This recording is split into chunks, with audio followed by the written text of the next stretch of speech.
देखिए, बाबा भीमराव अंबेडकर साहब की जयंतियां हम समझते हैं कि लोग भूल चुके थे। कांग्रेस वालों ने जो आज वो जयंती मनाते हैं वो भूल चुके थे। जब विश्वनाथ प्रताप सिंह की सरकार आई, यानी कि नन कांग्रेस पार्टी की सरकार आई, तो बाबा अंबेडकर को जानने और उनको प्रचार करने का प्रयास किया और तभी फिर भारत रत्न की उपाधि भी दी गई। आज नरेंद्र भाई मोदी जी हैं जो पंच तीर्थ की स्थापना कर खास करके नंदन में उनके निवास को अंबेडकर स्मारक के रूप में संसार के सामने रखने का काम किया है। तो जयंती मनाने का अधिकार तो नरेंद्र भाई मोदी जी है, उनके अनुयायी को है कि जो आज उनके चरण चिन्ह पर उनको यादगार करने के लिए कर रहे हैं। लेकिन लोग आज मना रहे हैं क्योंकि बिहार में खास करके चुनाव है।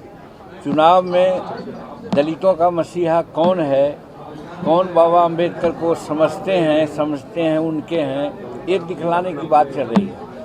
तो मैं पूछना चाहता हूँ, कांग्रेस वालों को भी पूछना चाहता हूँ और जो हमारे एनडीए गठबंधन के अतिरिक्त जो आदमी लोग हैं उनको, कि उनकी भी सरकार यहाँ पर थी, तो बाबा साहब ने जो हमको सीख दी थी, जिसकी चर्चा अभी हमारे दर्जनों कार्यकर्ताओं ने किया कि शिक्षित बनो।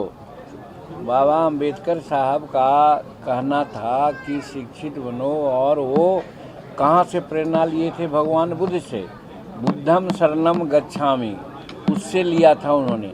लेकिन उस समय के सरकार में रहने वाले लोग शिक्षा के लिए क्या किए? अंबेडकर साहब ने कहा था कि कॉमन स्कूलिंग सिस्टम होनी चाहिए। अंबेडकर साहब ने अपने अनुयायियों से कहवाया था कि राष्ट्रपति का बेटा हो या भंगी का संतान, सबको शिक्षा एक समान। क्या आज 78 वर्ष की आज़ादी हुई तो 78 वर्ष में 60-65 वर्ष के लोग वही लोग हैं जो आज मनाने जा रहे हैं, मना रहे हैं और कह रहे हैं कि हम भगवान अंबेडकर साहब के अनुयायी हैं। कहाँ सोए हुए थे? आज तक वो व्यवस्था नहीं आई है। यही कारण है कि एक तरफ सामान्य वर्गों का लिटरेसी रेट 80% है, तो शेड्यूल कास्ट का लिटरेसी रेट 28 या 30% है। इतनी बड़ी गैप आज 78 वर्ष में है। इसका दोषी कौन है? दोषी वही लोग हैं जो 60-65 वर्षों तक राज किया और आज मना रहे हैं। तो उनको मनाने का कोई अधिकार नहीं है। न तो उन्होंने भारत रत्न की उपाधि दिलाई और न तो उनके जो कार्यस्थल थे उनको तीर्थ के रूप में स्थान दिया, न तो उनका नंदन में रहा हुआ आवास को उन्होंने अपना करके स्मारक बनाया।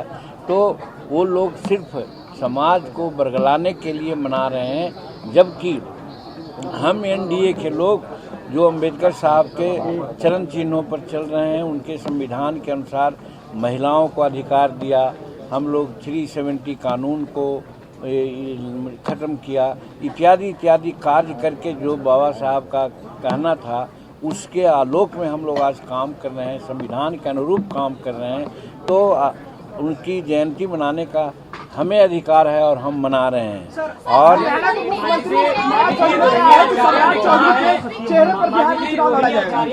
देखिए, आप लोग राजनीतिक बात पूछते हैं कि हंसुआ के ब्याह में खुरपा के गीत मत कहिए।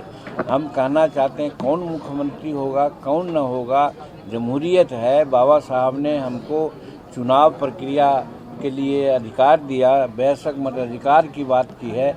चुनाव होगा तो देखा जाएगा, जो जनता खास करके चुने हुए प्रतिनिधि चाहेंगे वही चीफ मिनिस्टर होगा। तो इसमें आज कोई क्या कहता है उससे मतलब नहीं है। और हमारे एनडीए में साफ बात कही गई है अभी कि बिहार में अभी हम लोग चुनाव लड़ेंगे नीतीश कुमार के चेहरा पर, और चुनाव के बाद हम समझते हैं कि नीतीश कुमार को ही हम लोग मुख्यमंत्री के रूप में प्रोजेक्ट करेंगे। किसी दूसरे की बात ही नहीं आती है।